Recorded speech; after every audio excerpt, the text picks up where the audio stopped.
Hello. Today I'm at Paddington, and they've opened a new entrance, so I guess that means I need to update my collection of footage. This new entrance opened about a week ago at the time of recording this and provides step-free access to the Bakerloo line. It was built as part of the Paddington Square development, basically, as I understand it, a condition of the planning permission being granted. So as well as the actual entrance, there's a bunch of shops and cafes and whatnot. I'm sure it's all very iconic and so forth. It's also opened up the space around the main entrance of Paddington Station, which to me has always felt a little hidden. Which is a shame, because I think the interior of Paddington might be the most beautiful of any station in London. Although if you'd like to nominate another, let me know in the comments. Anyway, it's opened up now. Although it does kind of highlight what a weird shape the entrance actually is. The new underground entrance replaces, kind of, a previous entrance that used to be here. Now, you're probably familiar with the distinctive oxblood tiled facades of the Leslie Green designed underground stations. Well, if you aren't, this is what they look like. Paddington had its own mini Leslie Green style subway entrance that was demolished to make way for the new development. Now, Leslie Green died tragically young in 1908, and the Bakerloo line reached Paddington in 1913. So I think this was likely the work of Stanley Heaps, who followed in Green's footsteps. Unfortunately, I can't find any reference to this because underground histories tend to view architecture on the tube as Leslie Green, Charles Holden, and their minions.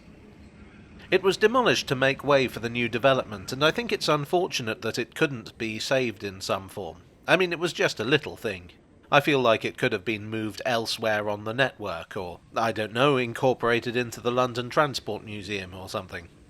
Maybe I'm just being sentimental. The new entrance is much needed. As of the last released statistics, Paddington is the second busiest station in Britain, with nearly 60 million entrances and exits in the period from 2022 to 2023. If you've ever used the underground stations here, particularly the Bakerloo line, you'll know how crowded it can get. Frankly, it's pretty unpleasant even if you avoid rush hour. But a lot of those crowds come about because of Paddington's status as an interchange. From here there are trains to important destinations all over Wales and the west of England, plus numerous busy commuter services, plus trains to Heathrow Airport, plus the Elizabeth line, plus 4 underground lines. Now let's say you want to turn Paddington into a destination in itself by, say, putting a huge office block and shopping centre there. Well, the problems with overcrowding are really not something you can afford to ignore. Importantly though, it also addresses the fact that there has hitherto been a lack of accessibility for those with mobility issues who need to use the Bakerloo line. Not only is this a problem given that the station is so very popular, but the station is also very close to St Mary's Hospital. It's not unreasonable to expect that patients there, who may well have mobility issues, should come by tube. Accessibility on the underground is quite a difficult subject to research.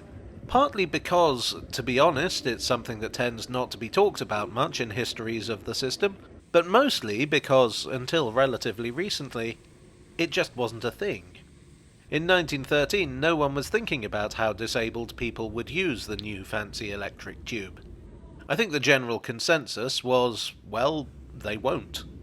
But I was somewhat surprised to learn that until as recently as 1993, wheelchairs weren't allowed on the deep-level tube. So that's all of it, apart from the District, Circle, Metropolitan and Hammersmith and City lines.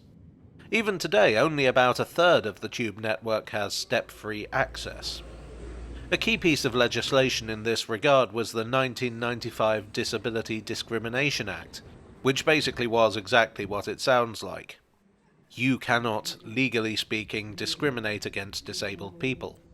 Now, to be fair to London Transport, as it was then, it wasn't as if they had anything against providing step-free access. They'd already begun the process at Hillingdon in 1992. All new stations have it as standard. But an important part of the legislation is the term reasonable adjustments. companies must make reasonable adjustments to allow accessibility.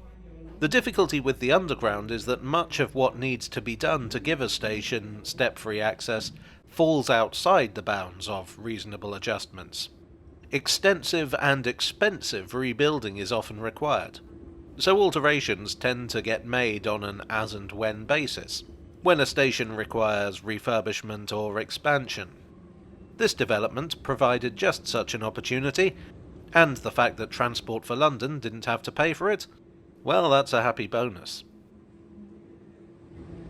Well, I do hope you enjoyed this Oxblood-free tale from the tube. If you did, please do leave a like and subscribe for more. I'd like to cover the subject of accessibility on the underground in more detail in the future.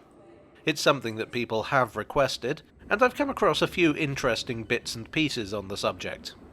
It's also a very broad subject. Step-free access is just one of the aspects of making the system accessible.